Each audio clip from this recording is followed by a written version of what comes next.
अगस्त literally खत्म होने वाला है, सितंबर स्टार्ट होने वाला है और आईफोन्स रिलीज होने वाले हैं। हालांकि आईफोन 15 प्रो के कंपैरिजन में आईफोन 16 प्रो इतने ज्यादा बड़े अपडेट्स नहीं होंगे और गूगल पिक्सेल्स जो है वो अभी रिलीज हो चुके हैं। OnePlus 12 भी रिलीज हो चुका है। सारी की सारी फ्लैगशिप कंपनी से फ्लैगशिप स्मार्टफोन्स रिलीज हो चुके हैं और अपन एक डिस्टेंस से देख सकते हैं कि कौन सा जो है वो सबसे ज्यादा शानदार है। बेसिकली फरवरी से मैं जो हूँ वो S24 अल्ट्रा यूज कर रहा हूँ and I consider this to be honest अभी भी एक बेस्ट ऑप्शन। मतलब ये बहुत ही ज्यादा अच्छा कंटेनर है। इट्स अ पीयरलेस स्मार्टफोन, इसका कोई राइवल नहीं टू बी ऑनेस्ट देखा जाए तो। और आज अपन करने वाले इसका लॉन्ग टर्म रिव्यू। तो स्टार्ट करते हैं सारी वीडियो को बिना कोई वेस्ट करते हुए। सबसे तो पहले बात करना चाहूंगा इसकी पोजीशनिंग की। तो यहाँ पर सारे फ्लैगशिप से ये अलग ही लेवल के ऊपर पोजीशन है। लाइक अगर आप बात करोगे स्नैपड्रैगन 8 जनरेशन 3 वाले स्मार्टफोन्स की तो वहां पे अपने को बहुत सारे अच्छे स्मार्टफोन्स देखने को मिलते हैं। iQOO 12 जो है वो आता है लेकिन वो 50,000 की कैटेगरी के अंदर आता है। OnePlus 12 देखने को मिलेगा, वो भी जो है वो 60,000 तक जो है वो सीमित हो चुका है for some reason and that's it. Like और ज्यादा स्मार्टफोन्स जो है वो अपने को देखने को नहीं मिल रहे। बाकी सारी चाइनीज ब्रांड की तरफ से आ रहे हैं। अच्छी ब्रांड की तरफ से अपने को स्नैपड्रैगन 8 जनरेशन 3 वाले स्मार्टफोन्स देखने को नहीं मिल रहे। ये 1,35,000 की कैटेगरी में आता है और डायरेक्टली टक्कर देता है आईफोन 15 प्रो को,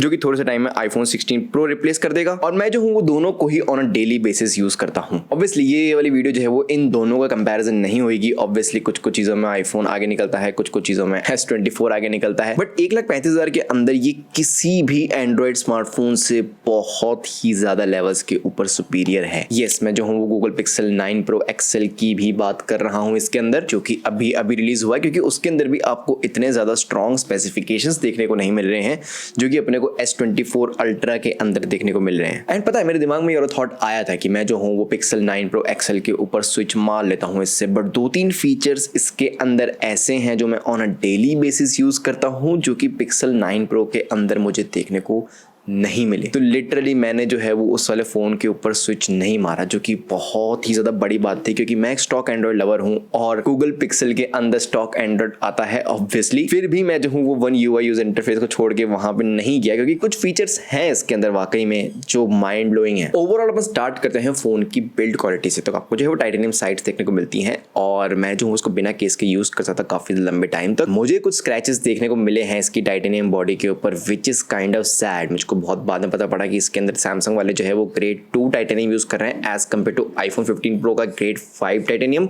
इसलिए हल्के फुल्के जो है वो स्क्रैचेस और नगिस जो है वो आ रहे हैं। बट उसके बाद से जो है मैंने केस लगा के यूज करना स्टार्ट कर दिया तो ऐसा कुछ फर्क पड़ा नहीं। डिस्प्ले जो है वो काफी ज्यादा शानदार है। बैटरी लाइफ जो है वो आपको पूरे के पूरे दिन की देखने को मिल जाएगी। 5000 mAh की बैटरी काफी ज्यादा लंबी चलती है। बस एक चीज जो है वो मिस करता हूँ क्योंकि मैं OnePlus के स्मार्टफोन से स्विच हुआ था इस वाले स्मार्टफोन पे, और वो है चार्जिंग स्पीड्स काफी ज्यादा कम है। मतलब मुझे आदत है 120 वॉट की 100 वॉट की चार्जिंग की, तो वो जो है वो काफी जल्दी चार्ज कर देती है फोन को। ये इतनी ज्यादा जल्दी चार्ज नहीं होता है। कैमरा की परफॉर्मेंस में कहीं से ले कहीं तक कोई सा भी इशू नहीं आया। काफी ज्यादा अच्छे हाईली डिटेल्ड शॉट्स जो है वो लेता है। उसके साथ साथ गेमिंग परफॉर्मेंस के अंदर और ओवरऑल परफॉर्मेंस के अंदर कोई सी प्रॉब्लम नहीं आई। ऑब्वियसली स्नैपड्रैगन 8 जनरेशन 3 आ रहा है, काफी ज्यादा शानदार वाले स्कोर्स आपको देखने को मिलेंगे बेंचमार्किंग के अंदर भी। एंड फाइनली मैं बात करता हूँ इसके फीचर्स की, जो कि मैं बहुत ज्यादा एंजॉय करता हूँ। लाइक सबसे ज्यादा मेजर चीज, सबसे ज्यादा मेजर सेलिंग पॉइंट सैमसंग जो यूज करा था वो थे इसके AI features. Like AI Galaxy AI हर जगह पे उन्होंने जो है वो शोर मचा रखा था फोकट का। फरवरी से मैं जो हूँ वो इस वाले स्मार्टफोन को यूज कर रहा हूँ और मैं सिर्फ और सिर्फ 2 ही AI के फीचर्स हैं जो on a daily basis use करता हूँ। बहुत ही अजीब लगेगा बट या मतलब बहुत सारे फीचर्स आते हैं इसके अंदर। लाइव ट्रांसलेट आता है इसके अंदर, ऑडियो रिकॉर्डिंग, वॉइस रिकॉर्डिंग का ट्रांसक्राइब वाला फीचर आता है। लाइक दुनिया भर के AI के फीचर्स भरे हुए हैं, लेकिन मैं ऑन अ डेली बेसिस सिर्फ और सिर्फ 2 फीचर्स यूज करता हूँ। एक तो है अपना सर्कल टू सर्च। लाइक वो बहुत ही ज्यादा अच्छा फीचर है। मतलब शायद ही इतना ज्यादा अच्छा और इंटुइटिव फीचर किसी ने बनाया होगा। लाइक मैं जो हूँ वो सर्कल टू सर्च हर जगह पे यूज करता हूँ। जो भी चीज मुझको समझ में नहीं आ रही होती बस सर्कल टू सर्च करना होता है। इवन कई बार कुछ चीजें मुझे सामने दिख रही होती है, मैं कैमरा वाला ऐप खोलता हूँ और फिर सर्कल टू सर्च करता हूँ ताकि मुझको जो है पता पड़ जाए कि ये क्या चीज है। और उसके बाद सेकंड चीज जो मैं यूज करता हूँ वो है इसके कीबोर्ड के अंदर inbuilt spelling and grammar correct, जो कि बहुत बेसिक फीचर है और आप किसी भी स्मार्टफोन में डाल सकते हो। बट या ये सिर्फ और सिर्फ 2 फीचर्स मैं गैलेक्सी AI के यूज करता हूँ इस वाले स्मार्टफोन के अंदर। इसमें से टू बी ऑनेस्ट एक फीचर तो गैलेक्सी AI का है भी नहीं, वो गूगल का सर्कल टू सर्च है। Like that is the use of Galaxy AI to me. Like इतना इतना ज़्यादा यूजफुल जो है वो नहीं है। Even though I got Apple intelligence update, like Apple intelligence जो है मेरे वाले स्मार्टफोन में आता है और मैं इसके अंदर भी ज़्यादा AI के फीचर्स से यूज टू नहीं हुआ हूँ अभी तक। मुझे नहीं पता मैं इसको फुल पोटेंशियल भी यूज़ कर पा रहा हूँ या फिर नहीं कर पा रहा हूँ, बट ज़्यादातर फीचर जो है मुझको यूजलेस ही लगते हैं, मतलब ऑन डेली बेसिस मेरे किसी काम के नहीं है। बट ऑब्वियसली ये पर्सनल प्रेफरेंस पर भी डिपेंड करता है। बट जिन फीचर्स से मैं उभर नहीं पा रहा हूँ, जिन फीचर्स ने मुझे रोक रखा है इस वाले फ़ोन को यूज़ करने के लिए ही फोर्स कर रहा है as compare to Google 9 Pro XL के ऊपर अपडेट मारने से, वो हैं दो मेजर फीचर्स और एक है उसके अंदर से S Pen। Like S Pen इस वाले फ़ोन का बहुत ही ज़्यादा यूज़फुल है। मैं काफ़ी ज़्यादा लोगों को देखता हूँ जो कि S Pen on a daily basis use नहीं करते, और जब मैंने इस वाले स्मार्टफोन को लिया था मुझे भी लग रहा था कि मैं S Pen on a daily basis जो है वो यूज़ करूँगा। अक्सर कान खुजाने वाली डंडी जो है वो बोला जाता है इस वाले S Pen को, but significant amount of time पे मैं इस वाले S Pen को यूज़ करता हूँ। कई बार मुझको जो है वो कुछ नोट्स वगैरह बनाने होते हैं, फटाक से निकाल लेता हूँ इसको। प्रोफेशनल इन्वायरमेंट के अंदर भी अगर किसी को कोई चीज़ समझानी है, मेरे पास बोर्ड नहीं है ना ही पेन और पेपर आसपास, फटाक से जो है वो S Pen निकाल के समझा दो उसको। हॉट प्रोसेसेस जो है वो आप लिख सकते हो, लाइक काफ़ी ज़्यादा यूजफुल है S Pen to be honest. आप जो है वो डॉक्यूमेंट को डिजिटली साइन कर सकते हो, आप फोटोज वगैरह एडिट कर सकते हो, उन सब चीज़ों के अंदर वाकई में S Pen एक काफ़ी ज़्यादा बड़ा रोल प्ले करता है। और ये सिर्फ और सिर्फ इस वाले स्मार्टफोन में आता है और किसी भी स्मार्टफोन में आपको S Pen देखने को नहीं मिलेगा, जो कि बहुत ही ज़्यादा सररियल बात है। लाइक ज़्यादा स्मार्टफोन्स के अंदर जो है वो स्टाइलिसेस आने चाहिए। सेकेंड फीचर की मैं बात करूँ और वो है नेटिव कॉल रिकॉर्डिंग।